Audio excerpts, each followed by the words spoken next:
अचरा से रहिया बटोर सावनवा में शिव के बोलैबे। अचरा से रहिया बटोर सावनवा में शिव के बोलैबे। गैया के गोबरा से अंगना लिपैबे। गैया के गोबरा से अंगना लिपैबे। चंदन काठी क चौकी धरैबे।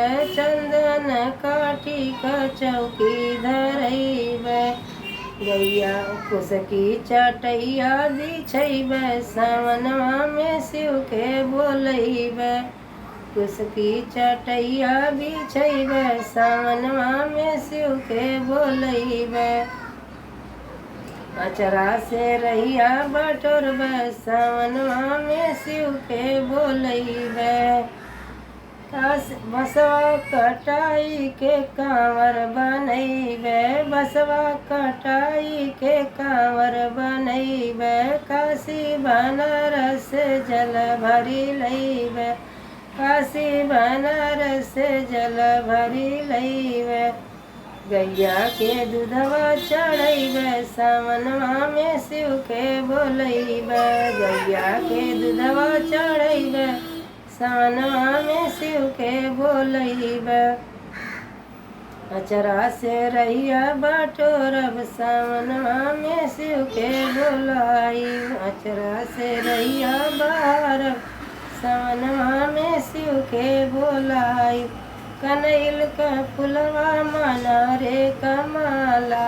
कनैल के फुलवा माना रे कमाला। बेलवा के पतिया चढ़ैबे। सावनवा में शिव के बोलैबे। बेलवा के पतिया चढ़ैबे। सावनवा में शिव के बोलैबे।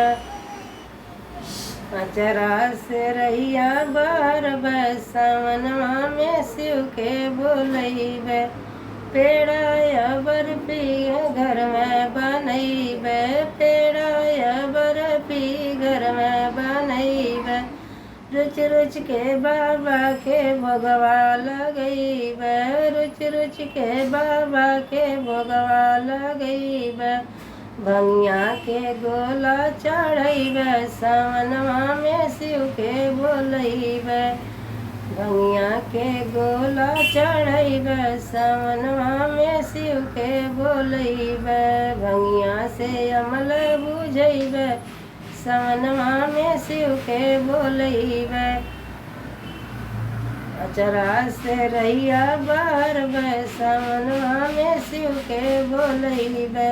अचरा से रहिया बहरबे। सावनवा में शिव के बोलैबे। भस्म विभूति से बाबा के सजैबे। भस्म विभूति से बाबा के सजैबे। चंदन केसर के तिलक लगैबे। चंदन केसर के तिलक लगैबे। पियर पीताम्बर ओढ़ैबे। सावनवा में शिव के बोलैबे। पियर पीताम्बर ओढ़ैबे। सावनवा में शिव के बोलैबे। अचरा से रहिया बहरब। सावनवा में शिव के बोलाइब। अचरा से रहिया बहरब। सावनवा में शिव के बोलाइब।